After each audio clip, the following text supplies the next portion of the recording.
All right, welcome back to another episode of On Cycle. Today, we're going to get into something we haven't done yet before. We have a guest. Yep. So I want to welcome Connor. Hello. All right, great. Connor is a current member of the Blue Devils. Yep.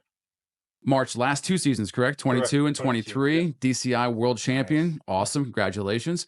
And this year is going to be the Tuba Section leader, correct? Correct. Yep. That's great, man. So one of the things that we really want to talk about, and we obviously, like we said before with On Cycle, is that we really wanted to kind of focus on DCI ALL-AGE and how that kind of ties in with DCI and all those things too. So one of the other things that Connor has done, Connor started his drum corps career in a DCI ALL-AGE group, the Fusion Corps, right? Yep.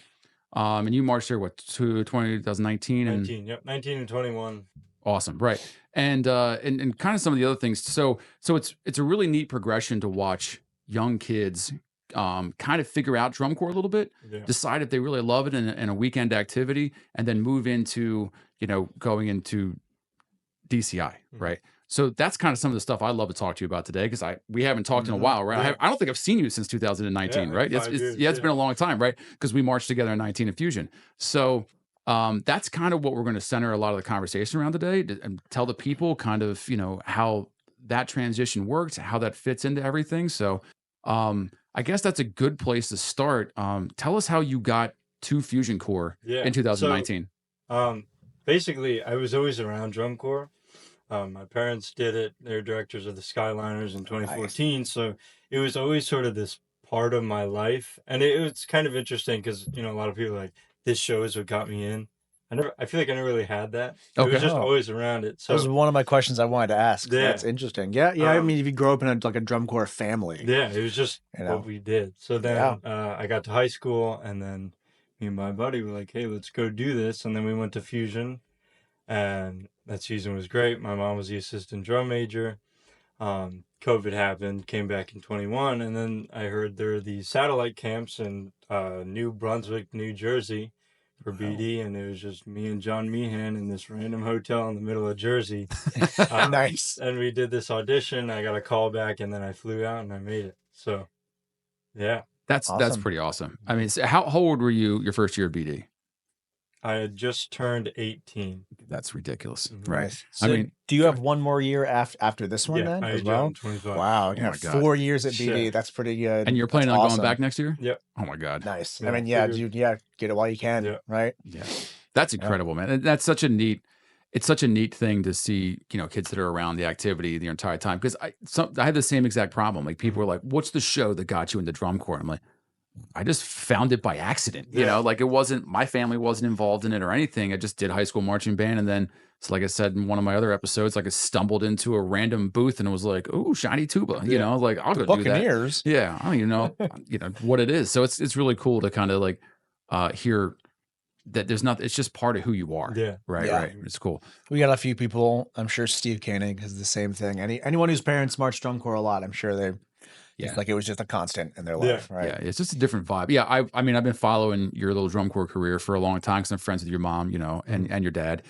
So it's really neat to see your parents really support you in all of that. They fly out to California all the time, for your opening shows. They travel around the country. I see their posts all the time. Yeah. It's really, really neat to have your parents support. Does that mean a lot to you? Yeah, I mean, it's the whole reason I can do it. There's a small part of it where it's like, oh boy, it's my parents. But at the end of the day, I can't complain. Yeah, right. Yeah. That's awesome. That's such a neat thing. Like, and then the same thing, like, my son, we marched together, and I always kind of feel the same way that you just described. Like, I feel like he likes having me around, but then every now and again he's like, oh Jesus, like my dad's here, So, but that's awesome, and that's great. Yeah. What do you think? So moving on into kind of some of the preparation portion, right? Because you were 18 years old, getting ready to go to Blue Devil. Just why not? Let's give it a shot. Were the Blue Devils the core you were like, this is the place I want to go? It's this or nothing? Or was it just like, let me give it a shot and see what happens? Yeah, do you have like any other cores in mind or anything? Kind of, but that satellite camp just sort of fell right into my lap. But beforehand, I was thinking about auditioning anyways. But we had some band director friends who are like, sort of giving us the rundown of like sort of the culture of these places. Oh, okay. BD was sort of the one where it's like they're gonna treat you like adults. That's like all the staff you could ever want. So it sort of, I guess, was the silver tuna, and then I just went and did it. Yeah, Cool. I've heard good things about the vibe at BD. Yeah. They do get to, from my understanding, you can go more into this if you want to, but my understanding is they got a pretty different vibe from most. It's West Coast vibe versus the East Coast attitude. But I've always liked what I heard about like the atmosphere and how they treat their members. How they respect them and what their expectations are of them. Yeah, that's what it was for the whole West Coast thing. 'Cause I'm a music ed major, and I thought that's going to be huge too if I have that different perspective rather than what we do here. Oh yeah, sure. Yeah. Yeah, it's one of those questions I always answer all the time. You talk to people that have no idea what drum corps is and band, and they're just like, you do band? It's a weird thing. And I'm like, yeah. And they always reference the movie Drumline. I'm like, nah, that's more like Southern marching band style. There's the Northeast kind of version, and then there's drum corps. Then you got the West Coast idea. So it's neat to hear your perspective that you wanted to kind of gain some new ideas about how things work across the country to kind of broaden your horizon a little bit as an educator. That's awesome. That's really great. What do you think? So with the vibe, why do you think the Blue Devils? Because a lot of people, you listen to drum corps back and forth, right? And the only time I listen to people is when they were there, right? Because you get all the nonsense from people like, I heard these guys are like. Why do you think Blue Devils, at least in the rumor mill, tend to have this vibe of treating their people better or more like adults, like you said, than maybe some of the other corps that are out there? I think it's just because we do our job. Okay. Like, there's the expectation of what we got to do. Some of the things we say, it's like we got to switch. And it's like we can have fun, but only if we're also gonna work our asses off. Right. So, I guess, yeah, we just do our job, and because of that, we can be treated like adults. Right. It's interesting. Yeah, I think that's a great point to make too, because I believe that 100%. And again, hearing from people from the Blue Devils and, like why the culture is just a little bit different than other places. I think it's a little twofold. Number one, I mean, you guys are the best in the world. And it's, I don't like saying undeniable because I deny it constantly, but, but you guys win and you have incredible shows year after year. Yeah. The one thing that's clear year after year is that the performance quality of the members is just top notch. It's unbelievable. Right. And I think some of that is because you're pulling, because of your history as the Blue Devils, you're pulling just the best that there is. Right. I mean, how many members did you march or have you marched with that were in other corps, big top 5 corps, right? Before coming to Blue Devils, right? Kind of, I don't want to say abandoning their core, but moving like, oh, well, I marched at Crown last year and I'm going to go march Blue Devils. Right. It's just a weird switch, because it's not like you're coming from, Jersey Surf, where you're like, I just want to perform at a higher level. These other corps are performing at higher levels. Yeah. So seeing that change, I really think you guys draw just such a dynamic membership, pool that is so talented and so passionate. And that exact thing you said, which was people who are committed to what you're supposed to do. Do you think that starts internally for you as a member? Or do you think that is something that is driven so specifically by the staff that you just kind of fall into it naturally? Does that make sense? Yeah, I think it's both. Okay. One of the other things that the staff likes to say is like 90% of all drum corps is the same. There's just 10% that's a little different. Like, I don't know, everybody's bus is going to break down, but it's how you react to it, which might be different here. So there's that part, which probably drives us to do better. Okay. If we're being treated well, we're going to want to do better. But I do think it comes from the individual, just knowing their job and expecting to perform it at a very high level, and necessarily not being needed to told what to do. You just do it. Right. I want to share an interesting anecdote because I remember last season, I believe, Jack and Lydia, who are 2 of our visual staff members, made a point to go out. So some of our visual staff members made a point to go out and just like watch a Blue Devils rehearsal. I remember one of the things that they brought back and that they noticed was there was a choreo change at some point or a slight adjustment. The choreo guy came out, made the adjustment, and what they made note of was that all the members, while listening in, just like did it right there without needing to be told to. And that was the thing that they noticed, they brought back. And I remember them, especially this year, specifically mentioning like when we're making a choreo change, when Lydia's showing us what we're going to be doing now, you should just do it, right? Try it out on your own without needing to be told to, right? So, trying to cultivate that exact kind of attitude that you just mentioned of like, know what your job is and know how to do it without needing to be told to. And that's such an important thing to make a drum corps feel more, autonomous. Yeah. Do you think that having the experience of being a fusion corps for the 2 years you were there before going to BD helped you understand that concept before moving there? Yeah. And I think that could go with any corps. Oh, it's like just learning what the activity is, but also, especially if you're really young, just how to do things yourself.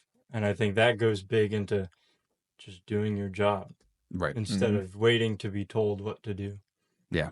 Oh, absolutely. I 100% agree with that. And, it's the same thing. Like we talk about this all the time with new members and with everybody else. Like it's hard. Yeah. It's not, some people it comes very natural for. I think there's just people out there just built and bred that way.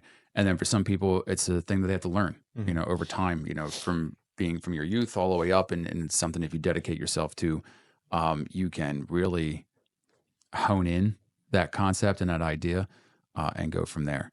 I want to ask, if we're talking about the difference between, how being at Fusion, prepared you a little bit.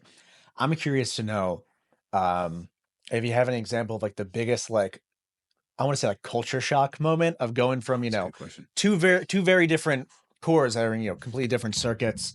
The biggest culture shock moment of like being a Fusion corps, for a few years and kind of knowing what their vibe is, and then going to BD and be like, oh, whoa, this is different, right?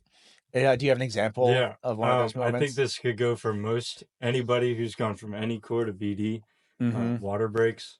It's true. Like we have time to just chill. Like there aren't really any gush and goes. It's free days. Yeah. I guess they used to say it's like you gotta be able to smoke a cigarette in the time of water break. Which I'm sure they did in the 80s. Yeah, right. But I guess that goes with the whole being taken care of part. Yeah. It's like we have time to just relax because when we're on the ball, we're doing our thing. Yeah. So right. I think that instantly came to mind as far as what's different. Yeah. I'd always love hearing, I think more top performing corps are getting, I'm glad they're making this change. More top performing corps are learning that it's better to take care of your members than to just beat them into the ground. Yeah. I remember hearing maybe we'll have him on at some point, but Luke Smirka, who baritone marcher for a while here. He started in 2016. He marched Boston in 2018. So that was the Stranded on the Island show. Great year. Great show. Super athletic. But that was the second year where they had their new staff. Right, all their staff moved over from like cadets and crown. And I remember him just being like, just exhausted the whole year. And, and they did great that year. Yeah. But they just beat them into the ground. And then him recounting from his friends that were still there of like, oh yeah, we got like 10 free days this year. We got all these long laundry blocks. And then, that was the year that they got like second place, right? That was in 22. I think more corps are realizing like, you attract the talent, you instill that sense of independence in the members and, sense of how to do their job. And then you can give them more breaks and then, they'll give you back, twice as much productivity instead of, getting unfocused or anything like that. Just getting beaten to submission. Yeah. Right. That's the 90s in me. It's like we had one water break a morning. That was it. You just did your job 100% of the time, all the time. Your break was, all right, the staff trying to figure out what they wanted to do next. So you could just kind of put your horn down and go, all right, I'm just going to stand here and stare into space for a few minutes. All right, sounds great. Yep. Yeah, no plans, just we're just going, and it was just sheer repetition was going to make you successful. One of the things that I agree, because I agree with that. I think that the old mentality, because I come from that old mentality, right? I'm 41 years old. I come from that era of just murdering people to get them to be good, right? Yeah. And I think it was a twofold problem back then, right? Number one was you had a lot of people who were my age now back then who were just transitioning into a very different world of drum corps because as drum corps was changing, and they were so resistant to it, and they were so aggressive in going like, this isn't the way to do things, and this is I've been here for 20 years, and you have all these the old people arguments, right? Yeah. That don't want to get with the new times, and they get so stuck in being resistant to what your people are offering to them that the staff then has to treat them like that because there's no other way of doing it, right? Obviously Blue Devil success in the last 20 years is really unprecedented. Like it's never been seen. It's only, correct me if I'm wrong, I don't think you've placed lower than third since 99, I believe. Something like that. It's ridiculous. It's second or first place since I think it was 2000s or something, maybe. I don't know. It's a long lower run. than third. Yeah, lower than like third or lower. Yeah. Last time I can remember them being in third place was 2000 because of the 2000 tie. And so, but yeah, I mean, it's ridiculous, but we've seen hot streaks, but nothing. Yeah, nothing like Blue Devils have been doing since 2010, basically, or whatever it is. Yeah, and it's easy when you do the same show over and over again. So I can't not take a jab where I can. Yeah. So now that you're there, so now you're the Tuba section leader this year. Yeah. What are you looking forward to the most as a section leader at Blue Devils? Probably, I'm assuming you're going back next year, right? What are you looking forward to the most this year in terms of kind of imparting some of your leadership skills, things you've learned onto new members and that kind of stuff? I think the first thing that came to mind is like just being the example. Right. Spent the last 2 years learning the system, and now I can just show that to all the new people and be that system. Right. System Blue. Yeah. Not anymore. Rest in peace. R.I.P. I guess through that, everybody else can just rise up. So that'll be exciting to see. We have in the Tuba section, a lot of younger guys, like fresh out of high school or finishing up their senior year. Wow. So it'll be cool to see how that can go and then what they're going to be by their age out, because they're going to be monsters. So Oh, yeah. That'll be cool to see. Yeah. Do you see a lot of, you've been here, this is your third season now, do you see a lot of younger members that start 18, 19 years old and move through? Because there's a lot of kids that just rook out, just like, I just 1 year, look, that's enough for me. Especially at BD is like such a place to go for, I've gotten 4 years of experience at other top 12 DCI corps, and now I'm going to aim for BD. Right. Do you see a lot of those kids just keep coming back every single year? Is that like? I think it's a mix. Okay. I know there's also people who will do a couple of years and then take a break if they have that time. Right. Yeah. But I don't know of I can't think of any people who are really young and just do one. Okay. But I'm sure people have done that. Yeah. Oh, yeah. They do exist. I have friends that have done that before too, and like they didn't go back, and then the next year's like the core one. Like, that's always tough. So that's interesting to hear, because this is my ignorance to you guys, because I'm always so grumpy about the Blue Devils. But having younger members, like especially Tuba section members, right? Because it's such a big horn, it's a difficult instrument to wield, and having younger kids coming in and being able to do that, and having a bunch, like you're saying, like there's a couple of people that are coming out of high school this year. That's a pretty impressive. It's pretty impressive to just make BD, because you guys are marching 12 again, I'm assuming this year. And then we have 3 alternates. So they're just in the tuba line or the whole brass line? Yeah. You have 3 alternate tuba players? Oh yeah, you get, holy crap. any top 12 DCI corps, you get your pick of the litter. I think we had 3 or 4 alternates per section, if not more. Really? Man. That's wild. When you have, I mean, even at Blue Knights, there was like 50, 60 people auditioning for baritone alone. Yeah. You get to pick, and the people are going to march because they're like, whatever. Yeah. What is an alternate? I mean, I'm guessing they don't go on tour with you the entire time. Yeah. Really? They're just on tour the whole time. Yeah, they're just ready to jump in if like somebody gets hurt or got to sit out a show or two or something like that. Yeah. That's great. I mean, I knew corps carried alternates. I assumed it was probably 4 total for the brass line, like 1 on each instrument, or maybe like 1 tuba player that can also play baritone, kind of like crossover. Yeah. But having 3 on each instrument, I mean, how many is this the same for the baritone section? Everything else, you probably off the top of my head, but that's wild. Yeah. But the nice thing, this might vary from corps to corps and honestly season to season, but the nice thing I liked about our alternate system was that at Blue Knights, I'm pretty sure, I think every single one of our alternates got to march a show Oh, at that's some cool. point. That might not happen every year and with Right. every section, but that felt good. You know, it felt good to have that, like, everyone who was on tour, who put in the hours, everyone got to march a show. Even if they didn't get to march finals, they got to march a show. Yeah. Yeah. I know SCB did that. I don't know. Did you know Forrest Ego? He marched. I He was think so. he was a Fusion Night tuba Yeah. player. 15, 16, 17, somewhere in that time frame. He marched SCV 18 and 19. And he marched 18, but he was an alternate in 18. And I remember seeing him on tour, and he's like, "Oh no, I'm not marching. I'm just an alternate." He's like, "But I did a couple of shows." And I was like, "Oh, thank God," because I would have hated. I don't know what I would have done if I had marched that show and then not been able to perform it at least one time. Yeah, That's at crazy. least once. Yeah. So I know that you can't tell us what this year's show is, but what can you say? Well, I think it's going to be really cool. There's a lot of stuff that I think people are going to know.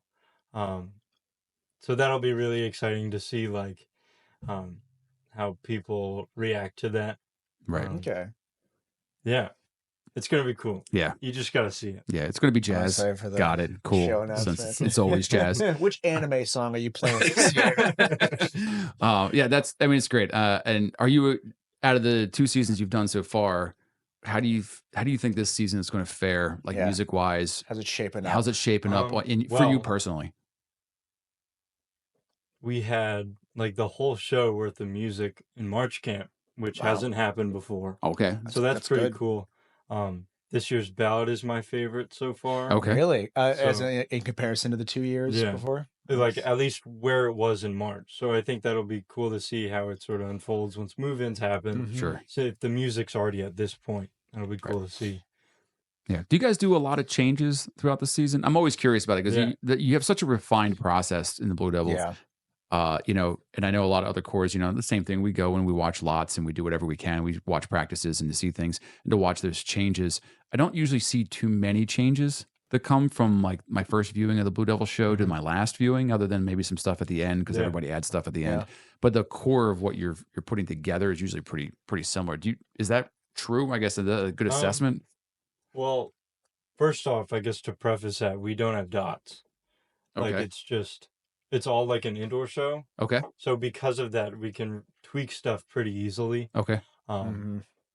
Both years now we get to Hattiesburg, Mississippi, and we completely change the end. Okay. Oh yeah, that's a classic DCI move. Yeah, sure. exactly. You always got to rewrite the ending at least once. Yeah. You know? But this past summer, we had this idea from Hattiesburg for the very end, and then up until we got to finals, and they're like, all right, we're just going to do this instead. And instead of making this form, we just went to the sideline and just played really loud. Just powered it. Yeah. Yeah. Powered forward. Because basically it's like, we can spend a whole lot of time cleaning this, or we're just... Just free form. Melt the audience's face off. Yeah. Right. Yeah. So I guess there's a lot of stuff like that and small tweaks, but yeah. Okay. Yeah. And I mean, which makes total sense. I've been making an argument for years, watching the Blue Devils, and I'm like, well, I don't understand why more people aren't doing what you guys are doing, because it's the easiest thing on the planet, which makes me so mad because, all the time I'm like, look at this hard stuff everybody else is doing. And you guys are just chilling and just playing, because, for all my grumpiness towards the Blue Devils, the horn line it's just so good every single year. You guys sound so freaking good. Jim Ott Yeah. in 22, which hasn't happened in I think since 14.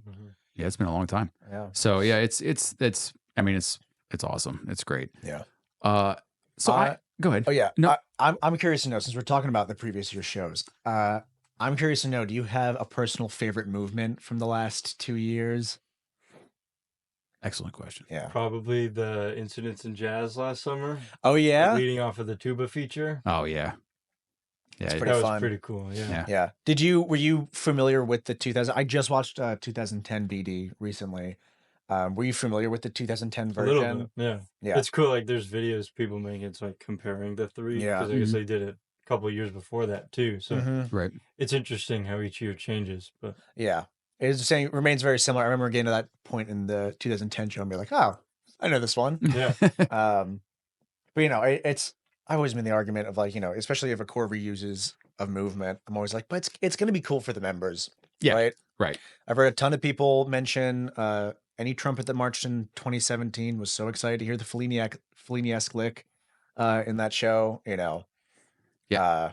I'm like, if I went somewhere, I would love it if we played, if we just played the cool thing that I already know. Yeah, exactly. Yeah. Like all the Phantom people that just got to march Harmonic Journey in 21 again. I'm like, that would have been awesome. I would have loved that. Right. Yeah. It's such a, I always say that too. We were just having this conversation the other night after practice on Sunday with trying to create drum corps itself, trying to create this whole new idea every single year, and it's got to be something different. And staff people like, well, we did that last year, so we can't do it this year. Why not? Was it good last year? Yeah, let's do it again. Yeah. Until it's not good, and I say this all the time. It's my biggest argument. Why not be the Blue Devils and do the same thing every year because it's just good, right? You put the whole horn line in a big pod on side 2 for the ballad. Because guess what? It works. It works every year. You get points for it. You play it well, and it sounds great. And people will want to see it. Exactly. And it's almost a signature thing to see that kind of thing over and over again. It's like I always equated to things like it's like Phantom doing that leg kick. Leg kick. Yeah. I mean, it's like it was in last year's show. Doing BK doing the prep step. Yeah, the prep step before stepping off, all that stuff. Crown doing B flat rips, B flat chord rips all the way across the entire thing. Doing it. I want to hear it every single year. There's no reason why you don't put it in. You got famous that way. Leave it that way. And I do. It's the same. It's the same idea. You guys stand still a lot. Sounds great. Stand still. Play real loud. It's great. Watch the guard do its thing. I think you guys do a really, from a design standpoint, BD. And I hate saying good things about you guys sometimes. No, I'm just kidding. But from a design standpoint, it is always, you always know where to look, right? Mm-hmm. There's never competing groups fighting for the limelight in your design. And I think that's really and it puts the pressure on the group or putting the section to be good at that section. You're like, you better be good because you can't hide it anymore. Yeah. But it really does. It is, from a staging standpoint and all that kind of good stuff, it is good. So I got a question for you. This is because since you just said it a second ago, you guys don't have dots, you just work forms. Yeah. How on earth do you learn drill then, right? Because I'm such a dot. It's kind of interesting. Okay. It's like we get to spring training and they just tell us where to go, and they'll have a viz staff or 2 for each section. Okay. And say the project is this chunk. And then we all split off and do it. And then it's a couple minutes go by, and then we all just come together and do it. And it's really interesting because it's like, at a spring training, it's like, holy crap, I know so much of the show. And it just worked. Right. I feel like it almost becomes more organic. Mm-hmm. And then you know what other people are doing rather than just, I'm going this place and this many counts. So gotcha. It's interesting. And I don't know if it would work for high school, because they're just starting off, but it's really interesting, taking this next step of it, and just making it this really organic process. Yeah, so when you're learning stuff, it's like, okay, we're gonna make a straight line here, guys. Okay, cool. Did they give you a step interval? Like everybody's at a 2.5 right here, and kind of just doing that, or sometimes it's more so you have this many counts, and then down the road, it's like, all right, what's your halfway point and stuff like that. Okay, but it's pretty much just you're going over here in this many counts. Got it. And then we just do it. It's pretty interesting. I mean, again, for members that have the marching intellect that I think you get at BD, that probably works great. Yeah. Because there's so much, like you said before, we're just told to do it, so we just do it, right? Because you're going to take care of us over here, we're going to take care of you here, right? And that makes so much sense, from a production standpoint. It makes total sense. Yeah. And there's been an endless pursuit of being like, BD does it this way, and they do it in a way that nobody else does. Yeah. Can we do that somehow? Can we do something like that? I think we've seen more corps adopt staging as a form of design. But I do think part of, kind of harkening back to what we talked about with why is BD so successful in general, I think part of the reason is because the staff gets to, assess the members a bit during auditions and be like, does this person have the sort of mindset to figure this out on their own in the way that we need them to, right? If we tell them to go here and go there and 8 counts, and, can they do that reliably and figure it out on their own, And I'm not sure how many other corps would be able to cultivate that kind of membership with that sort of, like you said, sort of like marching intellect and marching awareness. Right. And I don't know how you would teach that sort of thing if your members don't have it. Right. You know, so it's such a cool, I love hearing about the process of BD, but I always wonder, I'm like, is this possible to do anywhere else? Maybe a few corps will figure it out. Yeah. Eventually. I think that what it boils down to is like one of members that buy into it, but more importantly, it's staff that buy into that concept and understand all the same thing, right? Because I mean, I've been at places where, you know, you go from horn arc to visual block, and then all of a sudden there's a different vibe in the staff. Yeah. There's a different concept of how you're going to approach things like set and reset and everything else. You know, like there's a different intensity level that exists between those things, and that, I don't want to say it causes confusion, but it doesn't. The continuity of it doesn't continue through, and that makes problems. Not problems, but like it makes people question, like, well, okay, am I supposed to be this version of me, or am I supposed to be that version of me right now? Right.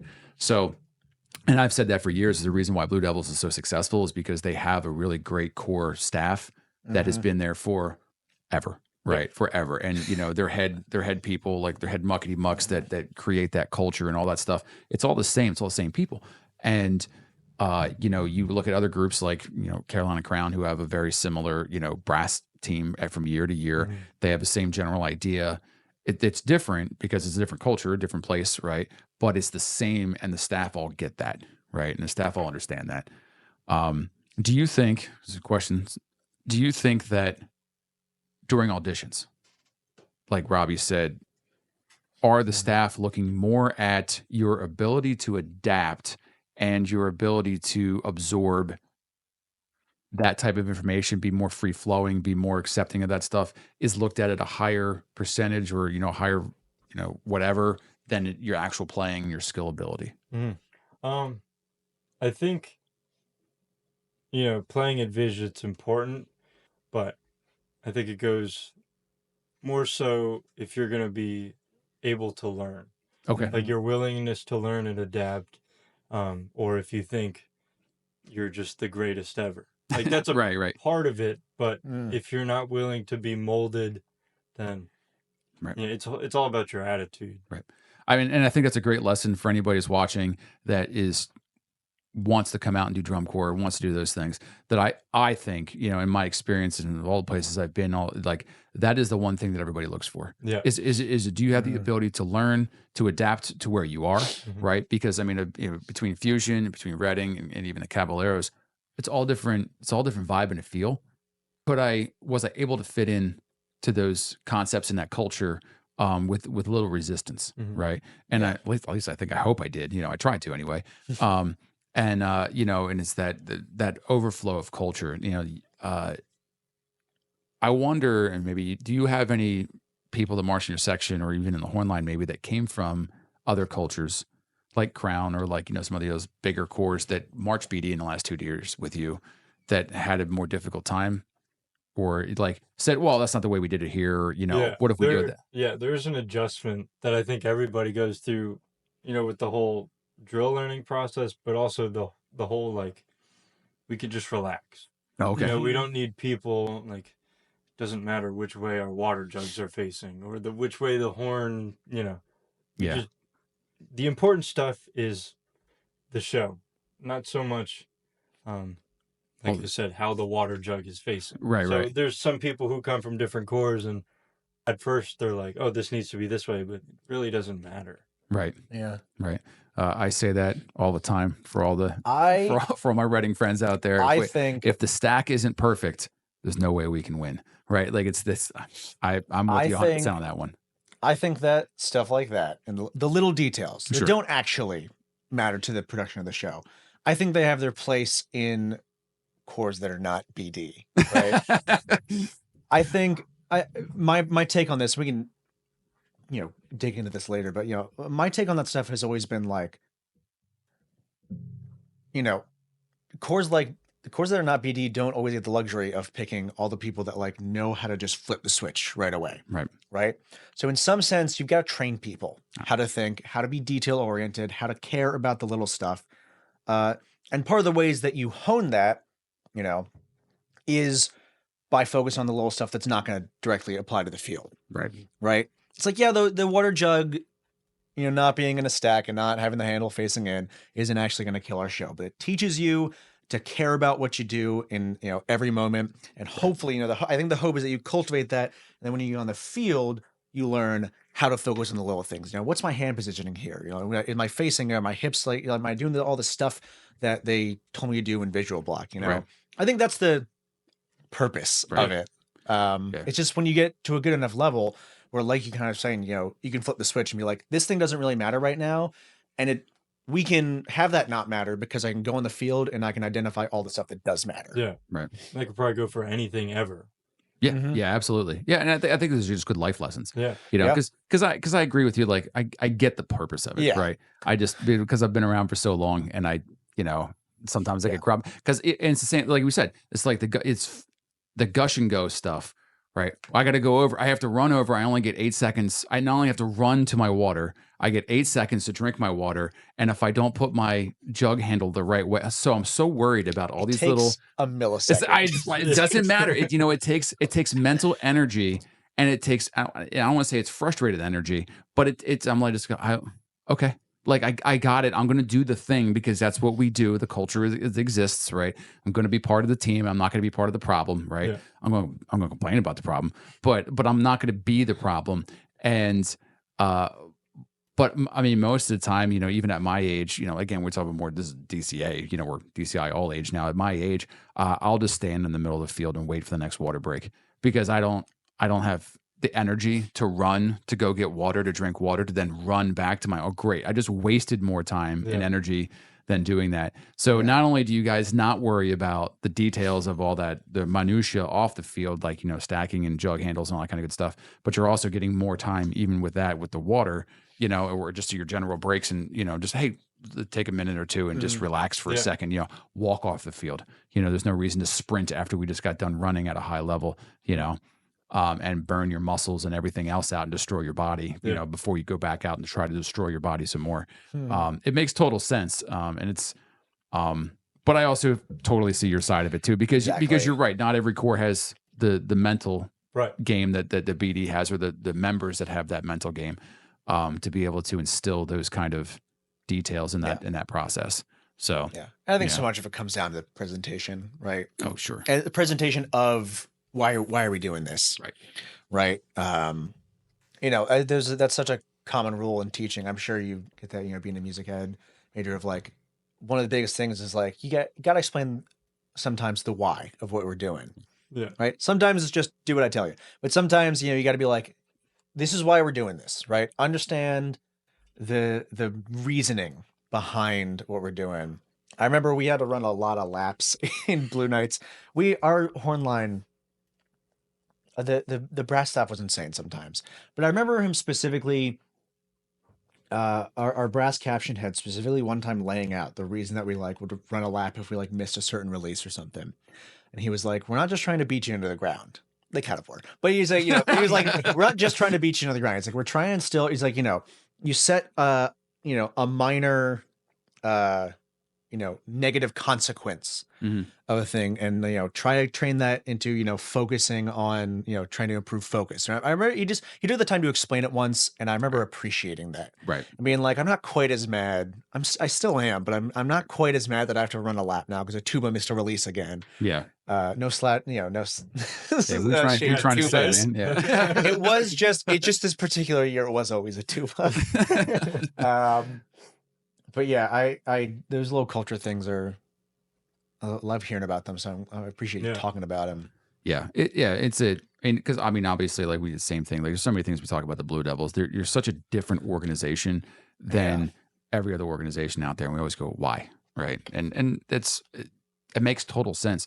And I feel like, and again, for all you young drum corps heads out there that are watching this right now, they're trying to maybe get into the activity, take that advice, and when you go to groups, hopefully, because a lot of groups are starting to figure that out now, is that maybe if you just put your time and energy into the thing that you're spending thousands upon thousands of dollars doing, the thing that you love and you can't stop talking about, and you're the Myron of your high school band because all you want to do is talk about drum corps. Yeah. I love that. Get into it, right? But if that's all that you're doing, when you get to the game, when you get to the show, you got to show up, and you have to be that great member that's just doing their job, and hopefully the staff can then just relax on you a little bit and kind of give you that ease of practice and ease of that stuff.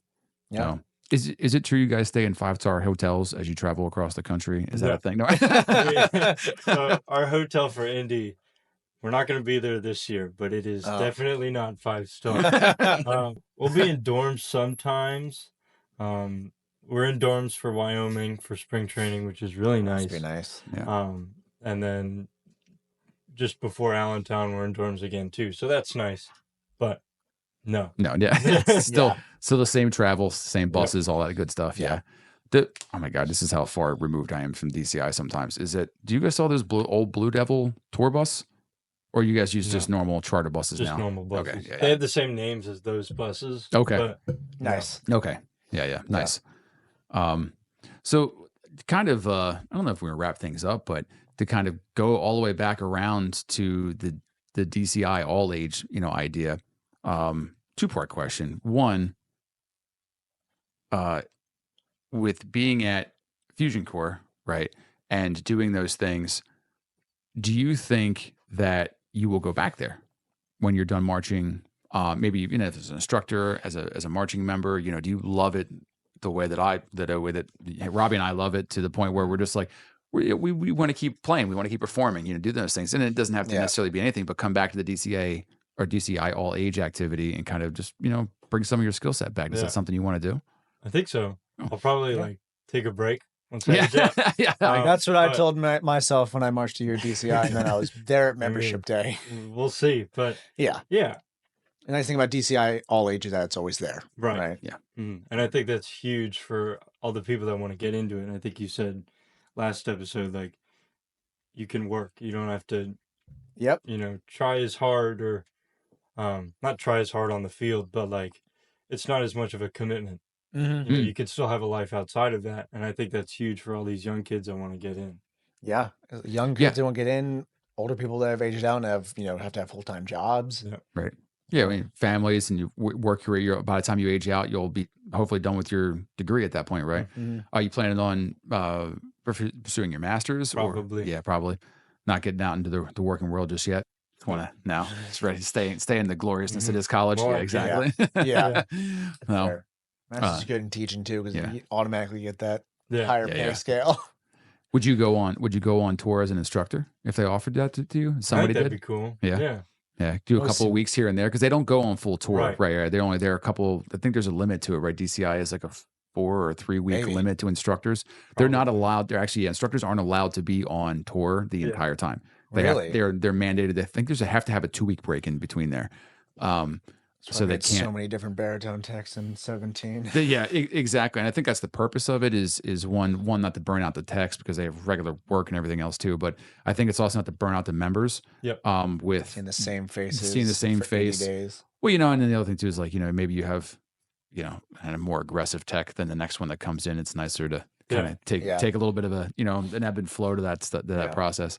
How many different tuba techs do you guys see a year, musically? Yeah, just for music tech, let's say. Probably. There's probably like 2 or 3 main tuba techs. Okay. But it's not uncommon for other brass staff to deal with this too. Yeah. Sure. But probably 2 or 3. Okay. Our main tech for the baritones for a big chunk of spring training was a trumpet guy. Oh, that's always tough. He still taught us well. Yeah. He was just a trumpet guy, and they were like, we don't have the normal guy here, so throw him in. Yeah, at Reading, we always end up with a tuba tech being our mellophone tech for a significant part of the season. Yeah. I don't understand why. It's better this year. It's better this year so far. Although, no, I guess we do have a tuba tech technically. He's our tuba tech. But he's our mellophone tech full time, and he's awesome. So, he's just a music educator in general. So he's just a great dude. Yeah. I think he was he in Fusion? Was he? The year you were there? Who is it? Dan Higgins. Yeah. Dan Higgins. Okay, Yeah. A little bit of 21. Yeah. That's what I Nice. thought. Right. Yeah. So you know Dan. Yeah. Dan's great. He's awesome. He's our He's awesome. mellophone tech this year, which is pretty funky, but it's being a tuba player myself, and then moving around like that too. Like there's so much. I think personally, one of the best instruments to start on is always tuba. I do, because it's only uphill from there. Well, yeah, there's that. The parts only get better. No, it's about support. It's about breath control, about support, strength, just general strength. Like it's nice going from tuba and then playing a mellophone. Oh my god, like walking around the field and being able to. Yeah, there's nothing better than that. Like I don't have to carry that monster around with me all day. I've been going from Barry to mellow. It's a great switch. Such a great switch. So much lung power. Yeah. So, all right. I got one final. I wanted to ask my one. No, please. Yeah, no, go. Please. More questions. This might get into touchy subject for BD, but I'm very curious about it. Blue Devils is a core that I think, and Mike can, he'll attest to this because he's been seething about his dislike. Blue Devils is a core that I think is, it's got a lot of haters. It's got a lot of people at least that are mad when they win, right? Can you share or speak a little bit to the experience of like being in a core that has, I think, a higher percentage of like haters, aggression towards it, people that don't like it as much? Because I'm very curious, because I don't think any of their core really has it the same way that Blue Devils does.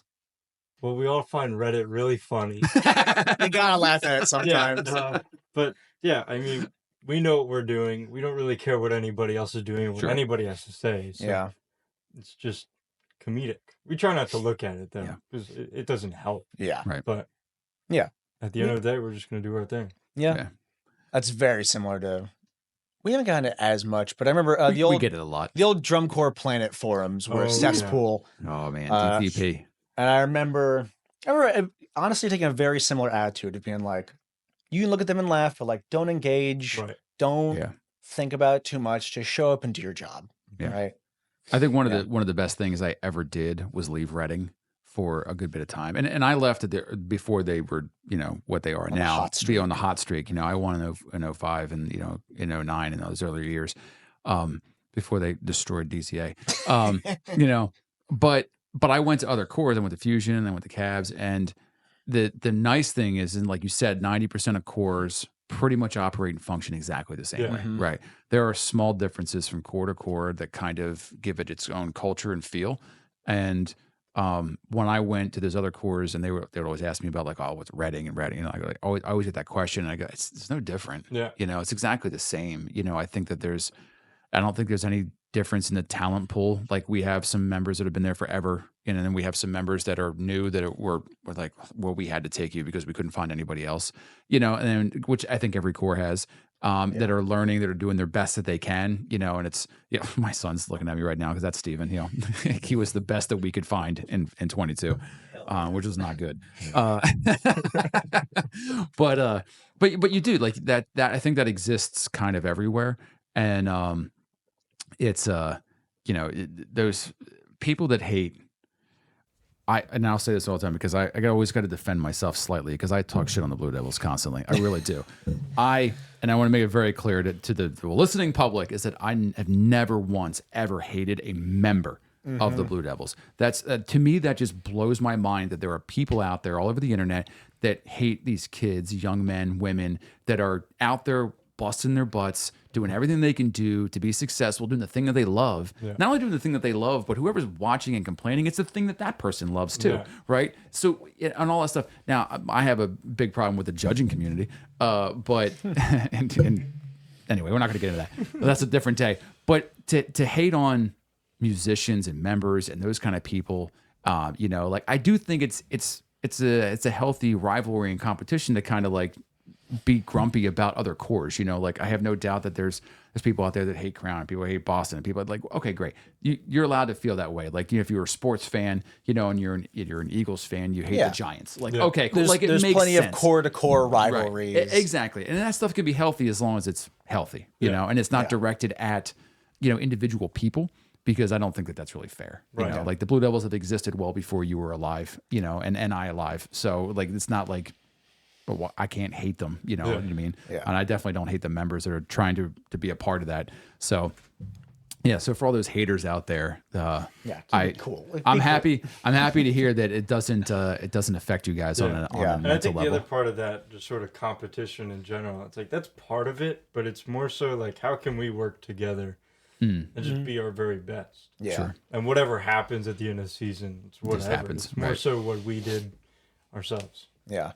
And I always want to like, especially for people that are always like, you know, hating on Blue Devils, be like, oh, I'd rather win again. I want to be like, take that energy you've got, and go win, beat them. Yes. Like, do it then. Yeah. Like, do it. If you're so mad about them winning all the time, be the ones to, you know, work hard and try and be better. You know, because then the whole activity gets better, right? If you have one core that suddenly figured out how to do what BD does, and now we've got 2 BDs, right, that are performing at that level consistently, that just means the whole activity gets better, right? Everyone figures out how to play the game better, right? And you know, the more people that just step up and use that energy towards, you know, just trying to be the best that they can be, that's how the activity is going to keep growing. Yep. Yeah. I totally agree with that 100%. You know, it's just stop hating, you know, and just get to work. So Go on the field and do your job. All those old heads all you old heads out there that are complaining about G Bugles still, go like sound sport groups exist, man. Go make a sound sport group and live your dreams. You know what I mean? Just you know, start up a DCI all-age group in Texas or something. If you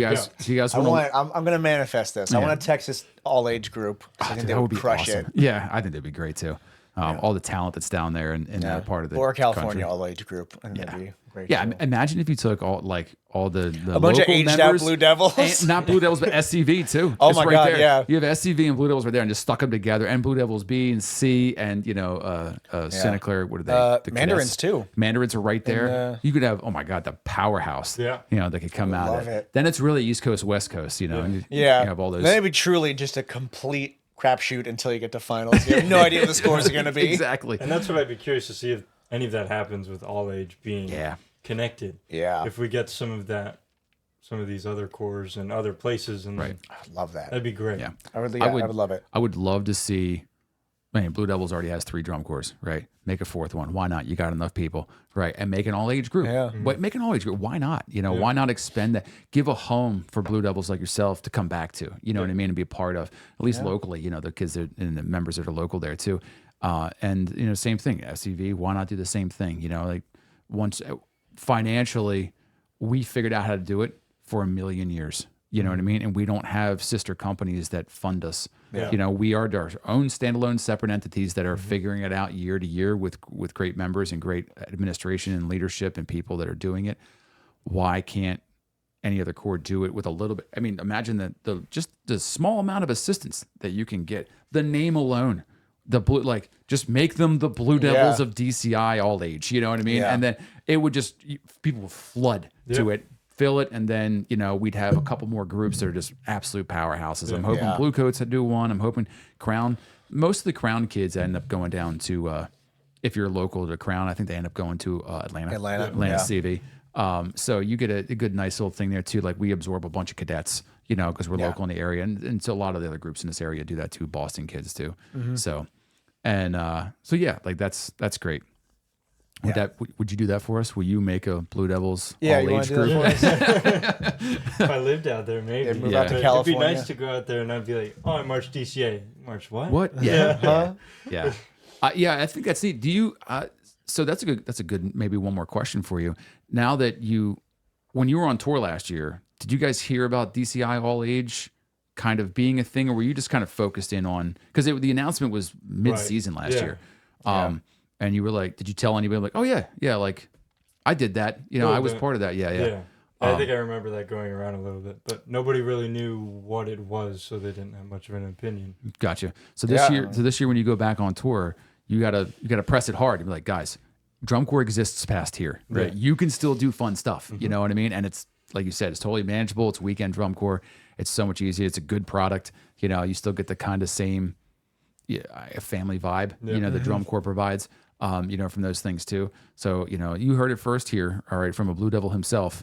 Go find yourself a DCI all-age group, go figure it out, and look at those things and get involved. Why not? So, I mean, I think we're all I think good. we're I got kinda any all more questions? questions out. Do you have any questions for us, man? I think so. Yeah, Not off the top of my head. I reached out to you and you were just like gung ho and ready to go, which I was crazy Very excited for. Yeah, I reached out to you and you were like, "How about next week?" And I was like, "Oh, okay." So just to kind of finalize, because I don't think we actually like talked about too much about you necessarily, but you got you finished up your junior year in college right now. Second. Oh, you're only in your second year. Okay, so you're finished your second year in college. Yeah. You're are you double major to performance? Music ed and performance. Yeah, tuba performance. I'm guessing. Yep. Yeah, Nice. and then you're back to Westchester for another 2 years and graduate. And do you have any dreams for where you want to take your master's? Not yet. Performance or education? Probably performance. I don't know. I always thought I'd be teaching high school band because marching band. But now that I'm like in college, teaching college would be really cool too. So That'd be cool. I don't know. We'll see. Yeah. See how it pans out. Yeah, the performance route is. I mean, I've heard you play. You're an incredible player. So you were mic'd up in 22, weren't you? Yeah. Were they one of three people, three tuba players? You're 18-year-old mic'd up tuba player. Like I was like, I knew you could play. Dang. I was like, oh my gosh. So yeah, that's awesome.